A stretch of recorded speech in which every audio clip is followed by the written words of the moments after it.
деновиве по електронските медиуми кружат спотови и фотографии како проекти на Благој Бочварски, а истите тие се веќе реализирани или се во фаза на реализација од страна на градоначалникот Илчо Захариев.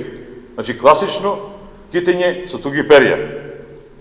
Но нашите граѓани знаат да ги препознаат делата. Тие не се ниту нелудничави, не се ниту блесави, туку паметни и знаат за кој ќе го дадат својот глас.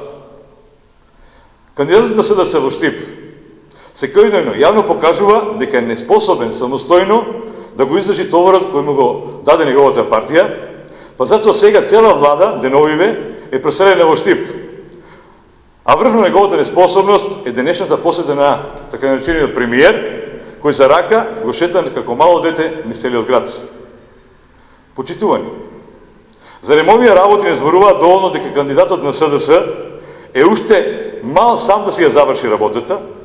Зарем ова не е доказ дека младиот Бочварски не може сам да се соочи со граѓаните на нашиот град и затоа со себе го води својот ментор,